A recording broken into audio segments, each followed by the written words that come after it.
Hi hello welcome to Kiran TV news. ఇక్కడ మీకు ఒక ట్వీట్ అంటే ఫేస్బుక్లో ఒక ట్వీట్ చేసినటువంటి పరిస్థితి కనిపించింది. ఒక ఆయన జననేత్ర అని చెప్పి అతను ఎవరో నాకైతే తెలియదు, కానీ ఇక్కడ హరిప్రసాద్ గారు, జనసేన పార్టీ హరిప్రసాద్ గారిని, ఎమ్మెల్సీ హరిప్రసాద్ గారు, చక్రవర్తి గారిని షేక్ రియాజ్ ఒంగోలుకి సంబంధించినటువంటి చైర్మన్గా ఉన్నటువంటి ఆయన, అక్కడ ఏంటిది ఒంగోలు ఉడా చైర్మన్గా ఉన్నటువంటి రియాజ్ని ఉదహరిస్తూ ఒక మ్యాటర్ రాశారు. ఒక ప్రశ్న సంధించినటువంటి పరిస్థితి పవన్ కళ్యాణ్ గారికి కనిపించింది జనసేన పార్టీకి. ఏంటి అనేది ఒకసారి చదువుదాం. ఇది కొంచెం బలం అని చెప్పి కొంచెం వ్యంగ్యంగా రాశారు. హరిప్రసాద్ గారికి, ఎమ్మెల్యే గారికి ఇచ్చేటువంటి, ఆయనకి ఎమ్మెల్సీ ఇచ్చారు, ఆయన చిత్రపటాన్ని చూసి పడే ఓట్లెన్ని 10 పోని 100కి మించి ఆయనకు పడతాయా? ఆయన చిత్రపటం చూసి కనీసం ఒక పంచాయతీలో ప్రెసిడెంట్ని అయినా గెలిపించగలరా? టిట్కో చైర్మన్ గారికి పడే ఓట్లు ఎన్ని? ఎంతమంది అభ్యర్థులను రాష్ట్రంలో?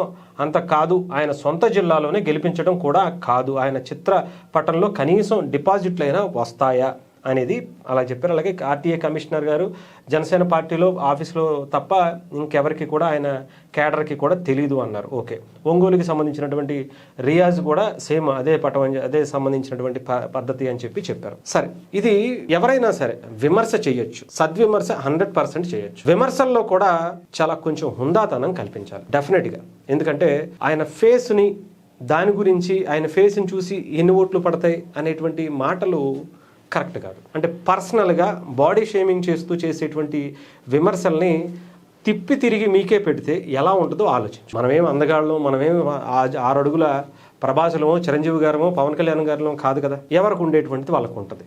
అర్థమైందా? ఫేస్ని చూసే ఓట్లు పడతాయంటే చాలా రకాలుగా ఉంటాయి, అవన్నీ కాదు. ఇక్కడ ఎవరైతే గ్రౌండ్ లెవెల్లో కష్టపడ్డారో వాళ్ళకి మాత్రమే డెఫినెట్గా ప్రజలు బ్రహ్మరథం పడతారు, వాళ్ళనే గుర్తిస్తారు, వాళ్ళనే నాయకుడిగా ఎన్నుకుంటారు అనేది అందరికీ తెలిసిందే. ఇక్కడ హరిప్రసాద్ గారా, లేదంటే చక్రవర్తి గారా, లేదంటే ఏపీ టిట్కో చైర్మన్ అజయ్ గారా, ఇంకొకటి అనే దాని మీద ముందు మీరు ఒకటి గుర్తుపెట్టు. అందరూ కూడా గ్రౌండ్ లెవెల్లోనే కష్టపడేటువంటి వ్యక్తులే ఉంటే పార్టీ నిర్మాణానికి సంబంధించినటువంటి, పార్టీ ఎదగటానికి, పార్టీ ఆఫీసులో చాలా బలంగా ఉండటానికి చాలా బలమైనటువంటి వ్యక్తులు కావాలి. గ్రౌండ్ లెవెల్లో ప్రజలతో ఉండేటువంటి సమస్యలు, లేదంటే ఆ ప్రజలకి ఆ సమస్యలు తీర్చడానికి చేసేటువంటి కొట్లాటలు, ఉద్యమాలు అవి వేరు. అలాగే ఆఫీస్లో కూడా చాలా నిబద్ధతతో, నిజాయితీతో ఉండాల్సినటువంటి అవసరం చాలానే ఉంటుంది. పవన్ కళ్యాణ్ గారు లాంటి ఒక జనసేన పార్టీ చుట్టూ కూడా చాలా బలమైనటువంటి వ్యక్తులే. ఇలా హరిప్రసాద్ గారు కావచ్చు, లేదంటే కేకే గారు కావచ్చు. కేకే గారి గురించి ఒక మాట చెప్తా. ఫస్ట్, కేకే గారు జనసేన పార్టీ అంటే పవన్ కళ్యాణ్ గారు అంటే, పవన్ కళ్యాణ్ గారి ఆయన ఏవైతే కమిటీ, ఆర్గనైజింగ్ కమిటీకి ఆయన చైర్మన్ గా ఉన్నారు. ఆయన ఎన్ని మీటింగ్స్ ఆంధ్రప్రదేశ్, తెలంగాణలో ఎక్కడెక్కడ జరిగాయో మనందరికీ తెలుసు. పవన్ కళ్యాణ్ గారి పేరుకి జనసేనకి ఏ రకమైనటువంటి జనాలు వస్తారో, ఎంత భయంకరంగా వస్తారో, వాళ్ళని ఆ ఆర్గనైజింగ్ చేయటం ఎంత కష్టమో ప్రత్యేకించి చెప్పాల్సిన అవసరం లేదు. ప్రధానమంత్రి నరేంద్ర మోదీ గారి సెక్యూరిటీ టీం కూడా పవన్ కళ్యాణ్ గారి మీటింగులకి, పవన్ కళ్యాణ్ గారి రోడ్ షోలకి, ఆ మీటింగులకి అటెండ్ అవ్వాలంటే చాలా భయంగా, చాలా బలంగా సెక్యూరిటీ చేయాల్సినటువంటి పరిస్థితి ఉంటుంది. అలాంటి మీటింగులని ఎక్కడా కూడా పొరపాట్లు లేకుండా, ఎక్కడా కూడా ఎవరు ఇబ్బంది పడకుండా చాలా బలంగా ఆర్గనైజింగ్ చేసినటువంటి వ్యక్తి కేకే గారు, కళ్యాణం శ్రీనివాస్ గారు. అలాంటిది హరిప్రసాద్ గారి గురించి చెప్తాను.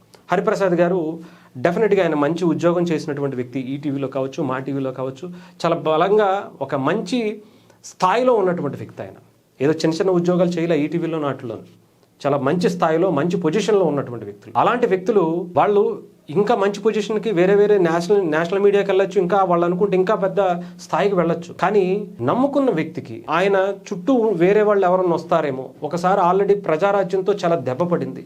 వేరే వాళ్ళు వస్తే కొవ్వట్ల రూపంలో ప్రలోభాలకో, లేదంటే వాళ్ళని భయపెట్టో, బామాలో, ఇంకొకటి చేసో వాళ్ళని కల్పిరేట్ చేసేటువంటి అవకాశం ఉంటుంది. అలాంటి వాటి అన్నిటినీ కూడా తట్టుకుని పవన్ కళ్యాణ్ గారి సిద్ధాంతాల కోసం, ఆయనకి ఇచ్చినటువంటి మాట కోసం, ఆయన జీతం ఇచ్చే పెట్టుకున్నారా, జీతం ఇవ్వకుండా పెట్టుకున్నారా అనేది పక్కన పెడితే, ఆయనకి ఇంకా మంచి శాలరీ వచ్చి ఉండొచ్చు, ఇంకా మంచి పొజిషన్స్ వచ్చి ఉండొచ్చు, ఇంకా మంచి అవకాశాలు చాలా వచ్చి ఉండొచ్చు.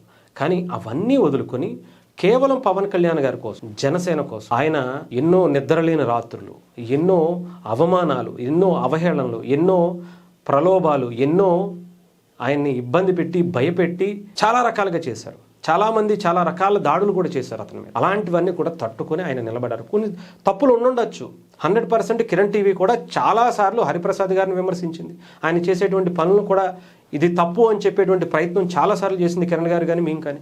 బట్ కాకపోతే దానికంటూ ఒక పద్ధతి ఉంటుంది. అంతేగాని ప్రతిసారి విమర్శ చేయటం, ఇంకా వాళ్ళని విమర్శగానే చూడడం అనేది కరెక్ట్ కాదు, ఆలోచించుకోవాలి. ఇంకా కేకే గారు కావచ్చు, కేకే గారి గురించి చెప్పాను. ఇంకా ఇక్కడ చక్రవర్తి గారు అనేటువంటి వ్యక్తి, ఆయన రాజకీయంగా అక్కడ ఆయనకి సంబంధించినటువంటి మీడియా సలహాదారుడిగా ఉన్నారా, ఇంకొక దానిగా ఉన్నారా అనేది పక్కన పెడితే, ఆయన అంతకన్నా మంచిగా వేరే అవకాశాలు ఉండొచ్చు, బిజినెస్ చేసుకోవచ్చు, ఇంకొక స్థాయికి వెళ్ళొచ్చు. బట్ ఆయన కూడా ఆగారు. ఆయన కూడా ఇచ్చిన మాటకి కట్టుబడి ఆయన దగ్గరే ఉండిపోయారు. ఇంకా మీరు విమర్శ చేయాలి అనుకుంటే ఇక్కడ రియాజ్ లాంటి వాళ్ళని కూడా చెయ్యొచ్చు. అది కూడా కొంచెం హుందాగానే ఉండాలి. వాళ్ళ చేసినటువంటి తప్పుని వాళ్ళు తెలుసుకునేలా ఉండాలి డెఫినెట్గా. ఎందుకంటే రియాజ్ గారు లాంటి వ్యక్తి ఎప్పుడో ప్రజారాజ్యం నుంచి ఉన్నారు కదా అని చెప్పేసి ఏం ఉపయోగం అంటే, గ్రౌండ్ లెవెల్లో తిరిగేటువంటి వ్యక్తులు వీళ్ళ గురించి మనం క్వశ్చన్ చేయొచ్చు. మీరు ఎంతమందిని నిలబెట్టారయ్యా, ఒక వార్డుని గెలిపించారా, ఒక పంచాయతీని గెలిపించారా, ఒక మున్సిపాలిటీని గెలిపించారా, మీకు ఎందుకయ్యా పదవులు అని అడగచ్చు. అడిగే దాంట్లో కూడా కొంచెం హుందా ఉండాలి. వాళ్ళు కూడా ఆ తప్పుని తెలుసుకునేటువంటి ఆ విధంగా వాళ్ళను కూడా ఆలోచింపజేసే విధంగా ఉండాలి. అవును కదా, మనం ప్రజారాజ్యం నుంచి ఉన్నాం, మనకింత ఒంగోలు జిల్లా బాధ్యతలు ఇచ్చారు, మనం ఏం చేసాం? మనం ఒక సీట్లో కూడా ఎందుకు నిలబడలేకపోయాం? ఒక పంచాయతీలో కూడా ఏం మనం బలం చూపించలేకపోయాం? ఒక మున్సిపాలిటీలో కూడా మనం ఎందుకని మనం గెలిపించుకోలేకపోయాం? ఒక క్యాండిడేట్ని కూడా రేపొద్దున మనం తయారు చేయలేకపోయాం ఏంటి అని మనం కూడా ఆ స్థాయిలోకి ఎందుకు వెళ్ళలేకపోయామని ఆలోచింపచేసేలా ఉండాలి. అంతేగాని పర్సనల్గా వెళ్ళకూడదు. ఆయన ఏదైనా చేయొచ్చు, మనకు అనవసరం. కానీ ఆయన్ని ఆలోచింపజేసే విమర్శగానే చూడాలి. అది హరిప్రసాద్ గారినైనా, చక్రవర్తి గారినైనా, కేకే గారికి చాలా మంచి కాంటాక్ట్స్ ఉన్నాయి. అయినా కూడా ఆయన పవన్ కళ్యాణ్ గారి కోసం చాలా అవమానాలు పడ్డారు. ఎన్ని టెన్షన్స్. ఒక్క మీటింగు, జనసేన మీటింగు, పవన్ కళ్యాణ్ గారి మీటింగు అటెంప్ట్ చేయడం అంటే మాటలు కాదు. కేకే గారిది, హరిప్రసాద్ గారు రాజకీయ సలహాదారుడిగా ఆయన ఉండటం ఒక భయంకరమైనటువంటి ప్రెజర్. అది చాలామంది ఆయన విమర్శిస్తూ ఉంటారు. పవన్ కళ్యాణ్ గారికి అంటే ఏదో ఉత్తినే ఇచ్చేశారు అన్నట్టుగా వీళ్ళని చూసి ఏం అంటే, పార్టీ పవన్ కళ్యాణ్ గారి చుట్టూ ఉండేటువంటి ఆ వలయం కూడా చాలా బలంగా ఉంది కాబట్టే ఇన్ని సంవత్సరాలు చాలా బలంగా నిలబడగలిగింది, ట్రావెల్ చేయగలిగింది. లేదంటే ఎప్పుడో చాలా ప్రజారాజ్యాన్ని చేసినట్టుగానే ఈ పార్టీని కూడా కొలాప్స్ చేసేయడానికి చాలా ప్రయత్నాలు జరుగుతాయి కూడా. ఇంకా ఇలా వాళ్ళు బలంగా నిలబడ్డారు కాబట్టి, అంటే కొన్ని వాటిల్లో వాళ్ళకి ఆయనకి తెలియకుండా తీసుకువెళ్ళట్లేదు, అన్నీ ఆయన దగ్గరికి వెళ్ళనివ్వట్లేదు అనేటువంటి ఒక వలయం, లేదంటే ఒక దాన్ని ఏమంటారు, ఆయన చుట్టూ ఉండేటువంటి దాన్ని ఇంకొకటి కింద చెప్తూ ఉంటారు. అవన్నీ మాటలు కొంచెం స్మూత్గానే వాళ్ళు అర్థం చేసుకునేలా చెప్పాలి. అంతే తప్ప వాళ్ళు ఏం చేయలేదు అనుకుంటే అలాగా. గ్రౌండ్ లెవెల్లో వాళ్ళు పనిచేస్తే ఈ పార్టీకి వాళ్ళు కూడా లీడర్లు అయ్యి వాళ్ళు కూడా ఎమ్మెల్యే స్థాయికి వచ్చే ఉండేవాళ్ళేమో వాళ్ళ కెపాసిటీకి. కానీ పని చేయకుండా ఇప్పుడు అజయ్ గారి గురించి మాట్లాడారు. అజయ్ గారు వాళ్ళ తండ్రి గారి గురించి తెలుసా మీకు? వాళ్ళ తాతగారి గురించి మీకు ఐడియా ఉందా? వాళ్ళు ఎంత ప్రభావితం చేయగలిగేటువంటి కెపాసిటీ ఉందో మీకు తెలుసా? అసలు అజయ్ గారికి రాజకీయాలు చేయాల్సిన అవసరం, జనసేన పార్టీలోకే రావాల్సిన అవసరం. ఆయనకు సంబంధించి ఆయన కుటుంబ చరిత్ర మీకు ఒకసారి కావాలంటే తెలుసుకోండి, నెల్లూరుకి వెళ్ళి. అజయ్ గారు లాంటి వ్యక్తి ఆయన హ్యాపీగా ఆయన ఇంట్లో కూర్చుని, ఆయనకేం అవసరం లేదు, ఆయన డబ్బులు పెట్టుకుని ఇక్కడ రాజకీయాలు చేయాల్సినటువంటి అవసరం పరిస్థితి కూడా లేదు. హ్యాపీగా ఆయన ఇంట్లో కూర్చొని ఆయన బిజినెస్లో ఆయన చూసుకుంటే చాలు, ఉన్నటువంటి ఆస్తుల్ని కాపాడుకోగలిగితే చాలు. ఇక్కడికి వచ్చి ఇలా అందరితో, మీలాంటి వాళ్ళందరితో మాట్లాడాల్సిన అవసరం కూడా లేదు. ఆయన నుంచుంటే డెఫినెట్గా ప్రభావితం చేయగలుగుతారా లేదా అనేది మీరు నెల్లూరు వెళ్ళి కనుక్కోండి కావాలని. ఆయన నియోజకవర్గంలో ఆయన రాజకీయాల్లో ఇప్పటికీ ఆయన పోటీ చేసే ఉద్దేశమే లేదు ఆయనకి.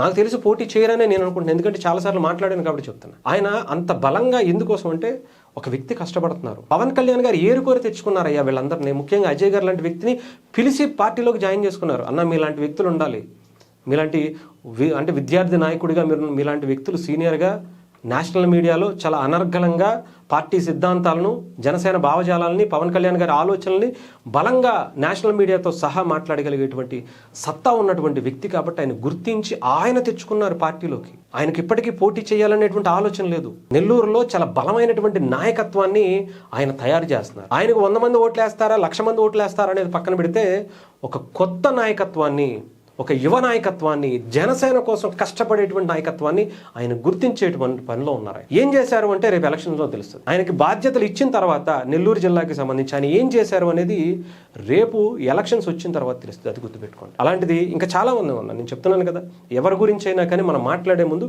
చాలా హుందాగా ప్రశ్నించండి, పద్ధతిగా ప్రశ్నించండి. పవన్ కళ్యాణ్ గారికి ఏమీ తెలియదు అంటారా? అసలు వీళ్ళు ఏమి చేయకుండానే పవన్ కళ్యాణ్ గారు పదవులు ఇచ్చేస్తారా? ఆయన మెంటాలిటీ అలాంటిదా?